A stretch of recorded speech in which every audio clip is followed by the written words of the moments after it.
Hello, everyone, and welcome to our closing ceremony for GirlCon Virtual 2020. We are so grateful for how amazing this week-long event has turned out. Before we have our official closing ceremony, our final keynote is a civil rights advocate and policy expert who served as the domestic policy advisor in Barack Obama's White House. She's currently a vice president at New America in Washington, D.C., and is the author of More Than Ready, Be Strong, Be You, and other lessons for women of color on the rise. We are so excited to present to you Cecilia Muñoz.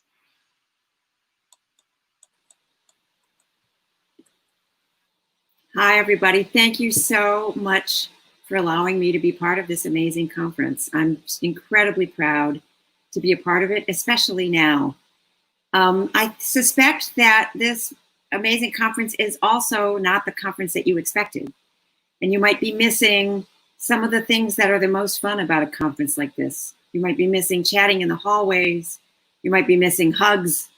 You might be missing the ability to rub elbows with people you don't know, or lifting up your glass of iced tea or whatever it is and clinking it with your neighbor. You might be missing feeling the excitement buzzing around the room instead of buzzing around a screen. Here's why it's important that you stuck with it. The world needs you. The very people who are participating in this conference are the people who are going to change things. I can feel it, and I hope you can too. So how can I be so confident of that? As you heard, I spent 8 years working on building the future when I was at the White House.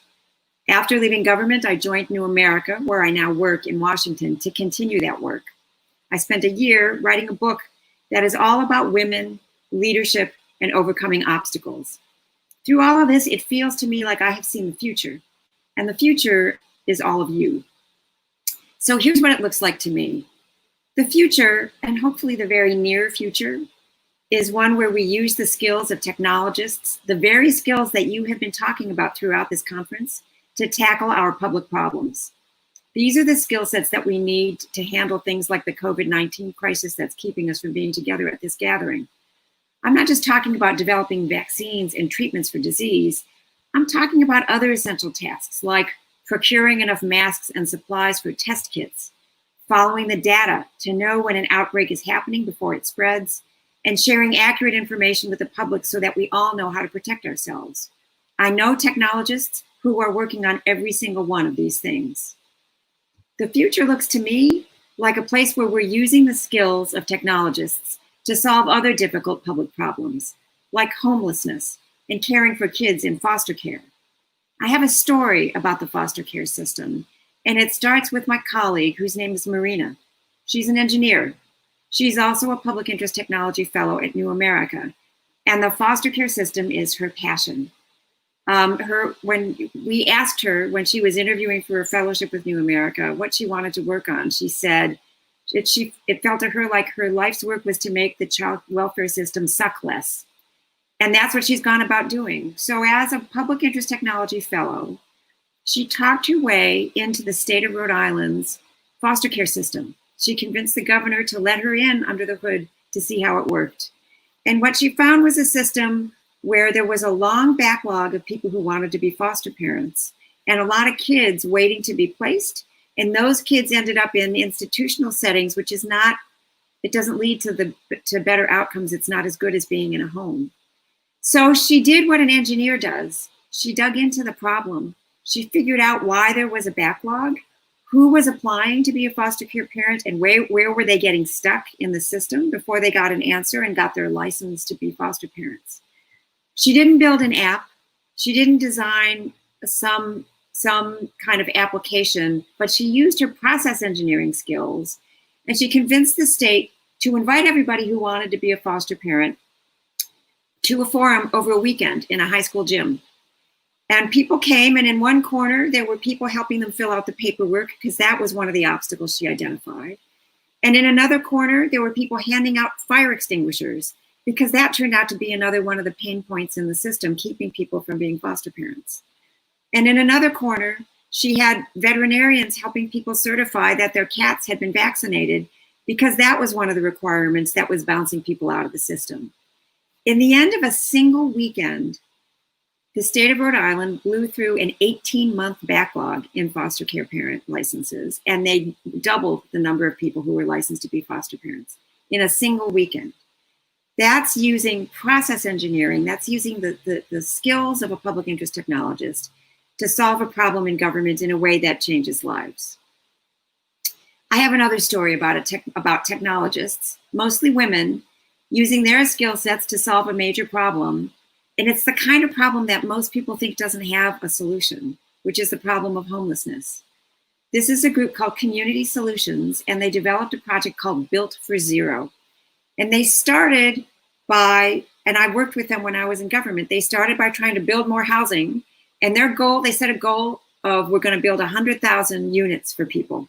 And they did that. But then they looked at the data and they noticed that they hadn't really moved the needle on homelessness. So they started over. And they decided, again, to use their data skills in a different way. And they went to places, to cities, where you could do a map of who the homeless people were. They made a list. And then they worked the list.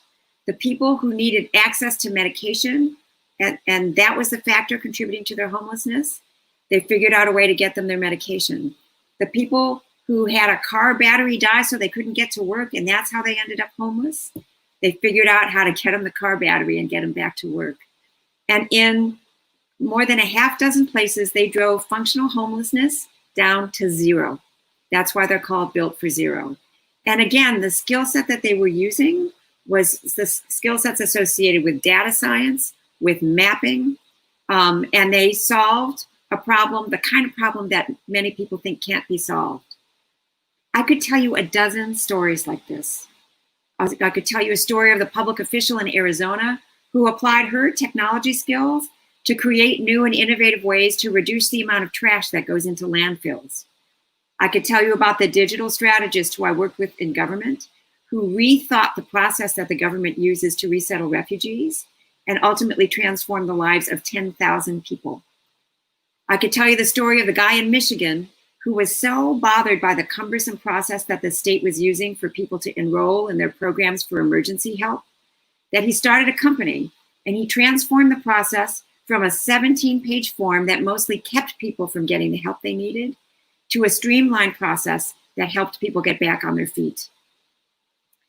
I work with people, public interest technologists, who figured out that tens of millions of Americans who are going through the crisis that our country is facing right now, people who have been totally walloped by the economic crisis that we're in, people who are in danger of losing their homes and didn't get the money the government promised them because the pipes for delivering those funds were broken. My team at New America is figuring out how to fix those pipes, the mechanisms that government uses to help people in a crisis, so that they can get the help that was intended to reach them. Because it shouldn't be easier for you and I to buy a pair of shoes right now as we're participating in this conference with our phones than it is to access unemployment insurance in a crisis. So what all of these examples have in common is that the people who are solving these problems are using the skills of technology, things like data science, user-centered design, process design, to solve the big public problems that we face. What these people have in common, they have developed these particular skill sets and they want to make a difference. That's what makes them public interest technologists. Here's another thing they have in common. Most of them are women, and a good number of them are women of color. In fact, my entire public interest technology team at New America is female, and half of our leadership are women of color, including me. As you heard, I wrote a book that came out this year called More Than Ready. It's a leadership book aimed at women to help us remember that we are already the leaders that the world needs. We already know that at the tables where decisions get made, in business, in government, in every sector, those decisions will be better informed and the people making them will be more effective if there's diversity around that table. That's well established now. But it is also true that most of the decisions that affect our lives, from the technology that we use to the laws that we live by, are made by men, mostly white ones. We have a long way to go before the tables that we sit at are as diverse as they need to be. One way to tackle that is to push for the people at those tables to make changes. I've been working on that my whole career. And another way is to do what you're preparing to do, which is frankly, to get in there and do the work yourselves, to be the people at those tables instead of just trying to influence the people at those tables. That's what you're preparing to do, and you are doing it right in the nick of time. And that's where I want to close the speechifying part of this presentation before we get to questions. And I hope you'll have a lot of questions. And I should say you're welcome to ask questions about anything. Career advice, balancing work and life, questions about public policy and what it was like to work in the West Wing for 8 years. It's all fair game. But let me close with this. I'm a public servant. That's what my career has been about. And now I'm a technologist, working on ways to use these skill sets to drive change at scale. We're having this conversation at a time when the country, in fact, the world, has broken open in huge ways. The entire globe has been grappling with a deadly pandemic, and we're failing to get it under control in the United States of America. We are confronting issues of race and racism, seeing them through new eyes because we witnessed the deaths of George Floyd and too many others. You're coming of age at a time when the very planet itself is in danger. These crises, every single one of them, are exposing the ways in which we have failed each other as a society. We are all asking ourselves what we can be doing to make things better. And here you are doing it. I believe that you're building a skill set which can make a difference in the world. I'm working with a network of universities. We call it the Public Interest Technology University Network. 36 universities that are dedicated to helping young people like you hone those skills and put them to good use. You have the keys to transformation of your country and your planet in your hands. I hope you'll put those keys to good use. You are the leaders that the world needs right now. So I thank you for inviting me to be part of this very, very special gathering. And I hope you have some questions for me. Thank you all very much. Thank you so much, Cecilia, for your inspiring words, and you're so empowering, and your story is so inspiring for all the girls here today. So I just want to give you another big thank you. And now we're going to move on to our Q&A section. Thank you again. So we are going to ask our first question, and it is, how easy is it for someone to enter a career in policy straight out of a career with something unrelated? So Leah, thank you for that engineering? question. Engineering is not unrelated to policy. Right? So Marina, whose story I told you, is an engineer, but she cares about policy. And she used the skill set to look at the foster care system in Rhode Island and make a big difference. But there are also places that you can try out using your skill set, like an engineering skill set, to influence policy. I work at an organization called New America. One of our sister organizations, an organization that we work with a lot, is called Code for America. And they have brigades all over the country. And the brigades are volunteer technologists who work with the city, maybe the city government, who maybe work with nonprofit organizations. They get together weekly and they help their local government solve problems. So if you go to Code for America's website, you can find their a brigade that's close to you. You can see the cool projects that they've been working on. And that's a place to begin to test your skills as it relates to the policies that affect people's lives. So our next question is a question that we got from our registrant Eventbrite, and it's asking, how did being in the White House change your perspective on the world? It changed my perspective on the world a lot, actually, but it also changed my perspective on myself, which is why I wrote a book. So I learned, what a complicated place the world is and how interconnected it is. And in some ways, the pandemic that we're living through is a really excellent example of that. You can't just assume that if we fix things in the United States, that they're fixed and that we're not affected by the problems that affect other parts of the planet. Climate change is a problem like that we have to work on together across the globe. And dealing with public health is another challenge like that you have to work on in a collaborative way. So I learned that we can't be isolated in the United States, that we are connected to the world, whether we like it or not. I also learned a lot about myself. I learned a lot about, I thought that the people who worked in places like the West Wing had, some kind of capacity that's beyond what normal people have. And what I learned is that the people who do that kind of work are normal people who are just doing the best they can. I learned a lot about heroes, and that what makes a hero isn't that they have some capacity that everybody else doesn't have. What makes a hero is that you throw yourself at a problem and you give it your all. And I didn't know that I had that capacity. And I discovered that I did. And it's a normal capacity. That means you have it too.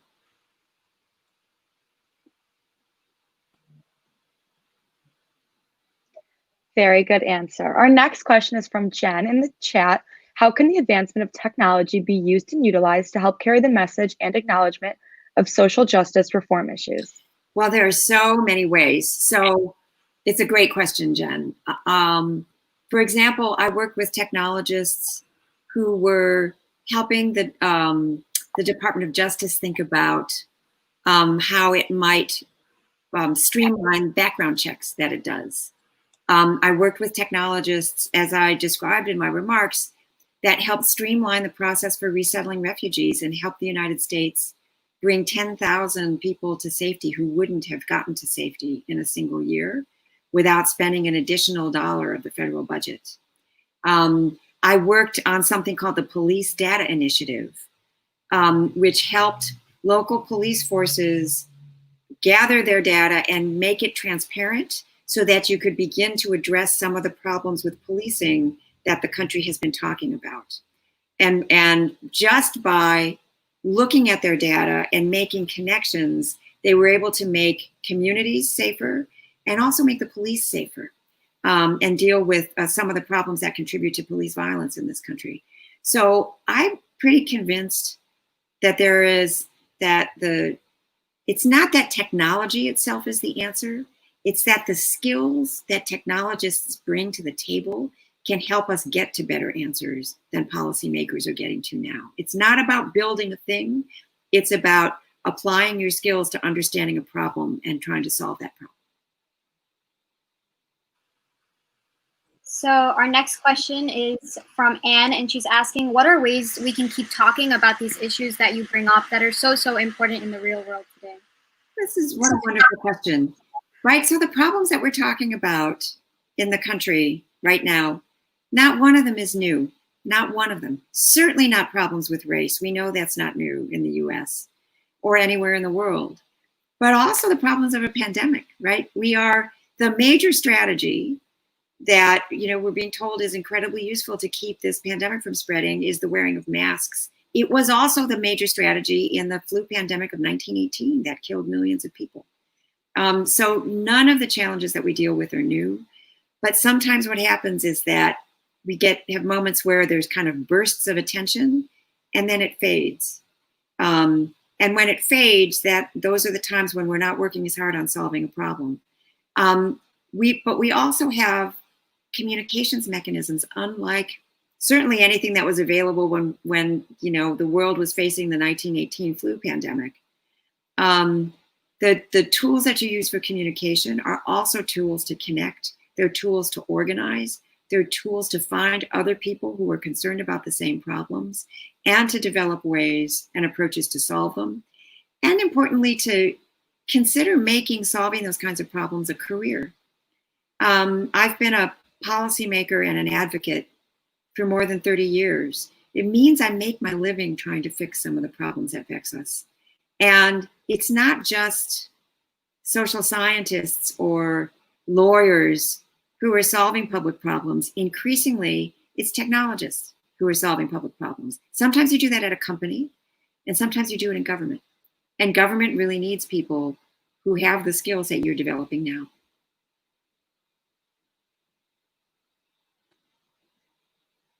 Okay, our next question is from Maggie. It says, what would be your biggest piece of advice for women who want to go into politics or public interest technology? So you should definitely look at the Public Interest Technology University Network. We call it the Public Interest Technology. We say PIT, the PIT University Network. You can find it on New America's website, which is newamerica.org. That's 36 colleges and universities that are focusing in on how to help you develop the skill set to then apply yourself to politics or to public policy. So that's one place to start.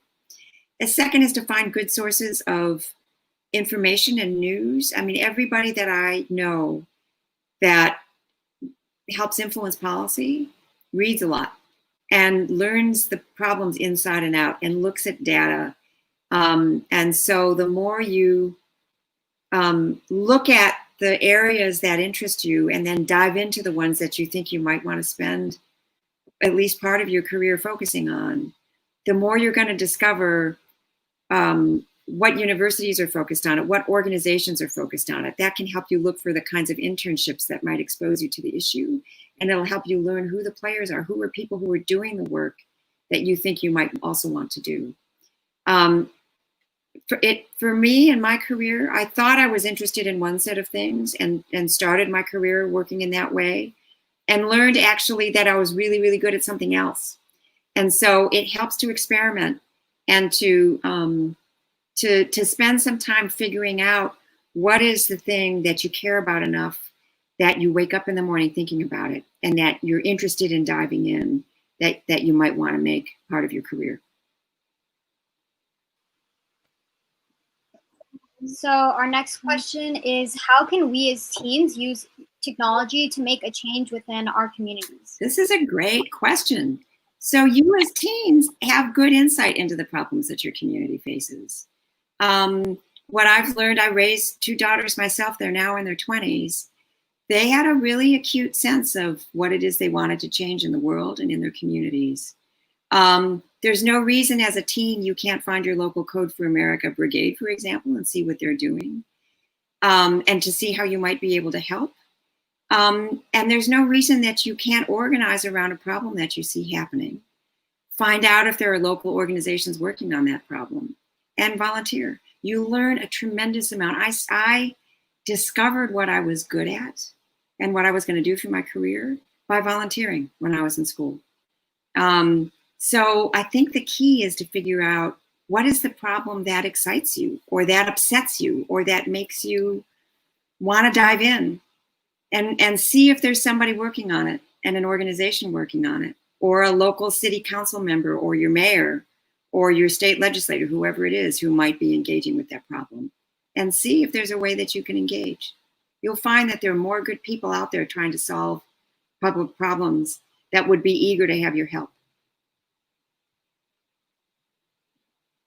I love that. Our next question is, what was your first job like in government? How did you overcome feeling outnumbered? I love this question. Thank you, Deepa. So before I worked in government, I was at a civil rights organization for 20 years. It was called the National Council La Raza. It's now called Unidos US. So I was an advocate outside of government, trying to change things in government. And I tell stories from that part of my career in the book that I wrote. My first job in government was in the West Wing of the White House. President Obama, right when he was elected, asked me to serve. The first job was called Director of Intergovernmental Affairs, which meant that I managed the president's relationships with governors, with mayors, with tribal leaders. I did that for 3 years, and then I became his domestic policy advisor for 5 years. So I started in government at the very top, totally unexpectedly. And boy, did I feel outnumbered. I was very frequently the only Latina in the room. Even though President Obama had an extraordinary and very diverse team, I was on his senior staff, and frequently there were only 1 or maybe sometimes 2 of us from the Hispanic community in that room, because it was a small room. And I learned to have confidence that what I brought to the table was going to be enough. And at first, I wasn't at all sure that it was going to be enough. And sometimes there were people who, and this happens a lot to women, and it happens to women of color, where people kind of suggest that they think they know why you're in the room, and maybe it's just to provide diversity, and maybe you're not qualified. I learned not to listen to that kind of thinking. And I learned to trust that what I brought into the room was important. And that's the reason that I wrote my book, was to help other women, and in particular women of color, understand that what we bring by virtue of our experience, by virtue of being half of the population, is very important if we're going to be making good decisions, in not just in public policy, but also in the corporate world in government in all levels, in community meetings, everything from the people who run the PTA to the people who run our biggest companies. We need women at those tables. And what we bring, I mean, sometimes we doubt ourselves. And I wrote a book to help us remember that what we bring is enough.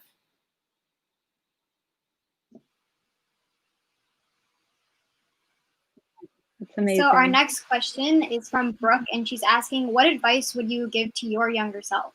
Thanks, Brooke. It's a great question. That is also why I wrote my book. I realized at several points, I wrote things like, boy, if I were giving myself, my younger self, advice at this particular point, here's what I would say. So there are a couple things. One is to really have more confidence to take up space in the room, to not shrink back because you're aware that there are other people that have experience that you don't have, because you also have experience that they don't have. And the people you are in the room with may or may not know that they need you and what you bring, but they do need you and what you bring. And if I had more confidence in that, I think I would have been more effective early on. So that's one piece of advice. Second piece of advice, which my younger self got, which has served me well, is to make sure to do the work. There are people who, say fake it till you make it, and I don't believe in that. And I think that's does a disservice sometimes to women, in particular to women of color. We feel frequently that if we make a mistake, that it's not just our mistake. Then people will think everybody like us might not be qualified. And so we compensate for that. I talked to 7 women of color when I was preparing the book, and all of us do the same things. We all make sure we're ultra prepared for whatever the challenge is in front of us. And we also looked for, and this is my last piece of advice to my younger self that I'll give to you, we looked for allies, people who we could ask for feedback from, not cheerleaders, but allies, people who would be truth tellers to help us see what we were doing well and what we could improve on so that we could up our game. So you find trusted people who will tell you the truth to help you do a better job. Yeah, and I think we have time for 1 or 2 more questions. So this one is, how did you overcome personal and professional obstacles when trying to get where you are now? I love this question, Midea. Thank you. I'm lucky in that I have a strong family. One of the pieces of advice I give in the book, and boy, do I wish I'd had this advice earlier on, is a friend of mine said to me, make sure you're getting your love at home. And what he meant by that was, if you have a circle, whether it's your family, whether it's your friends, whoever it is that loves you, if you feel confident in that, then you can go out into the world, to college, into a job, and not be as worried about whether people like you, right? It doesn't give you license to be unlikable. It means that your radar isn't always going for, I need to make sure these people like me, or I might not like myself. If you're getting your love at home, like when I was working at the White House, and it's a hard job, and you have to make difficult decisions, and not everybody likes you every minute, which is just true when you're dealing with hard things. But I knew that I could go home and my family would know who I was and believe in who I was. And that was enough. So I could go out there and do a hard thing or say things which were hard to say and know that I was going to be okay because I was getting my love at home. That's truly so empowering. So our last question for today for you is, how can young women not be discouraged and keep pursuing their goals? So I'm glad you asked this, because we live in kind of discouraging times. And, women don't have equity yet. And women of color especially don't have equity. We have a long way to go. But there are sources of inspiration all around you. Find them. Find people who've written books that you're excited about. Find women who are leaders that you admire. Look at, for example, the countries which are led by women right now are also the countries which are beating COVID-19. And I actually don't think that that's a coincidence. It has to do with some of the skill sets that we bring, some of the empathy that women leaders frequently provide. It turns out empathy, kindness, is a skill set. I dedicated there's a chapter on kindness in my book because I think it's underrated as a skill set. And I think it's actually really, really important to being successful and to making the change that you need to bring. So I think the remedy to getting discouraged, one is to find work that you really care about, because then even when it's hard, you'll still be energized by it.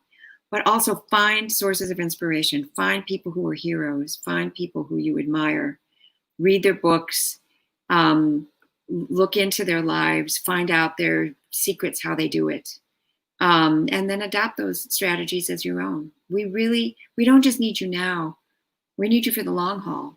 And so find ways to, in addition to whatever output you're doing in the world, make sure to also give yourself some input. Make sure to take care of yourself. Make sure to listen to your body and your spirit and give yourself the sustenance that those things need. Thank you so much, Cecilia, for all of your words. We truly loved having you here, and you are so inspirational. Just another big thank you for coming, and we are so glad that we were able to make this work. Thank you, Cecilia. Thank you so much. Best of luck to you all. Thank you for your time. Thank you. Bye, Cecilia.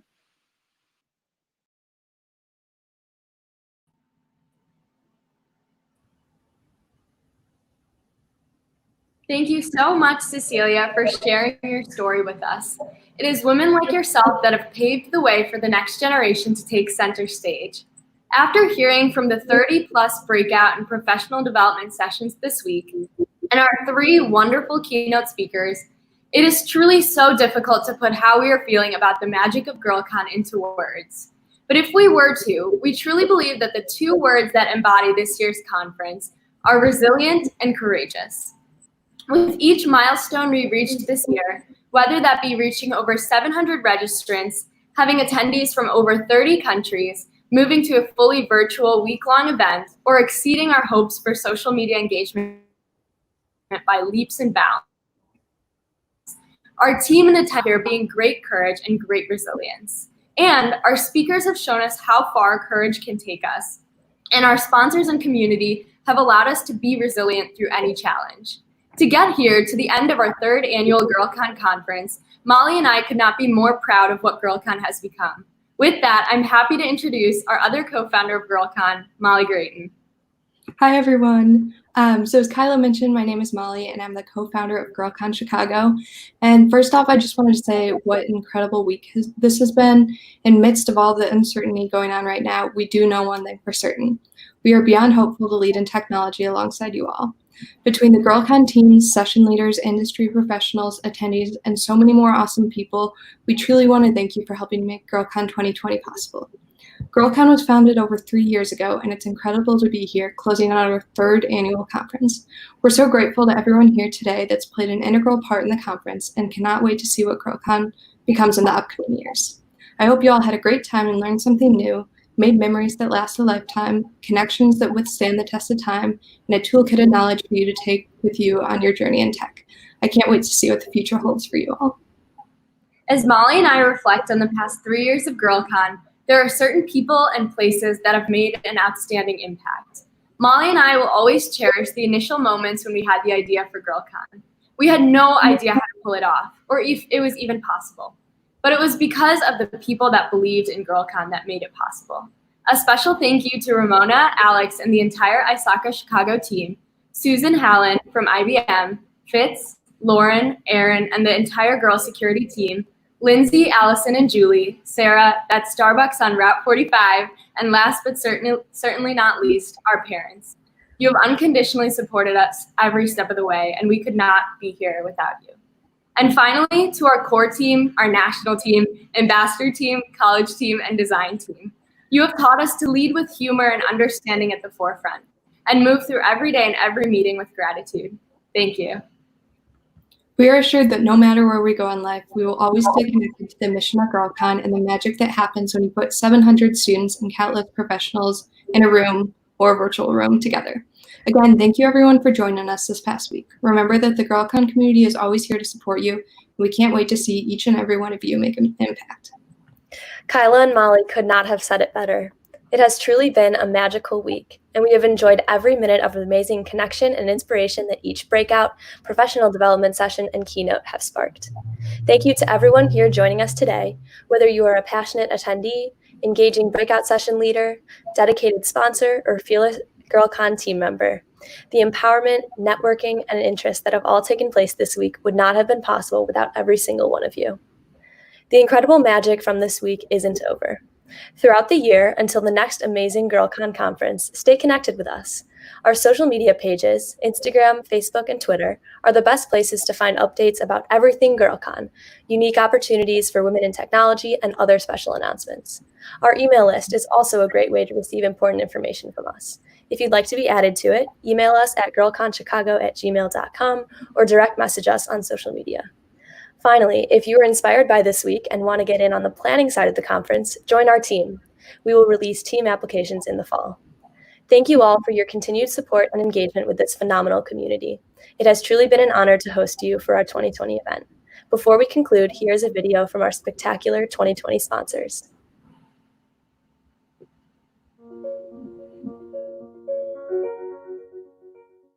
Hello, IBM has been proud to sponsor GirlCon since its beginning, and we love the participation this year virtually.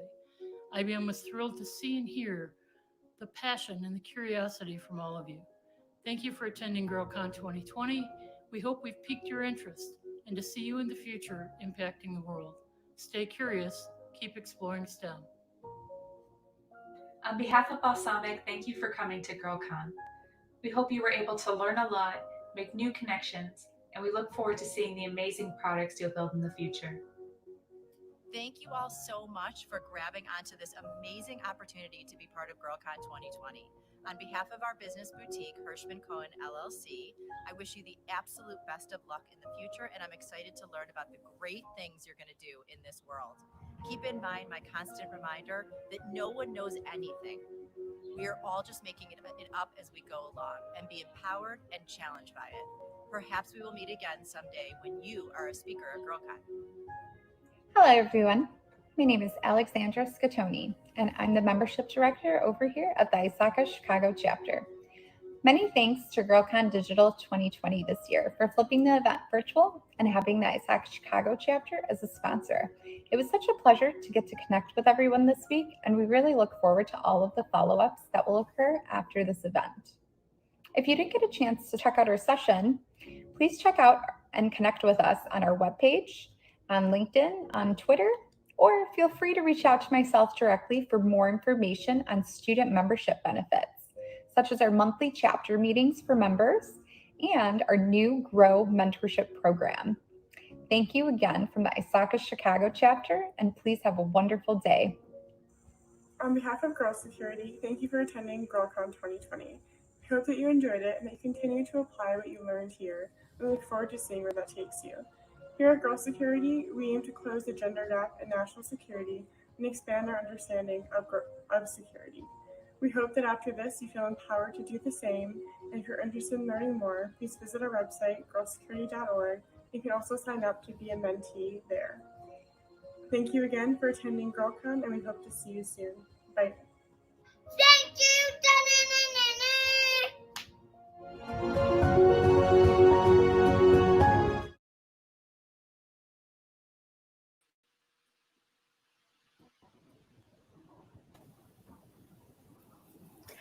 Thank you so much to our sponsors for the closing video. We hope you've all enjoyed your week at GirlCon and wanted to conclude the conference by recognizing all the amazing people and organizations who have made this possible.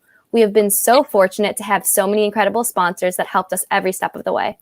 A special thank you to Google, ISACA Chicago, IBM, Girl Security, the Blockchain Institute, Brookfield Asset Management, Bits and Bytes Cybersecurity Education, Balsamic, Sticker Mule, CME Group, Onshore Security, and Hirschman Cohen Law. We truly could not have done this without all of you. Yes, thank you, Allie. And now for our keynote speakers. From Renee Bostic and Janine Sneed on the very first day of this conference to Nastia Lukin and finally Cecilia Muñoz. Today, these powerful women will continue to shape generations for years to come.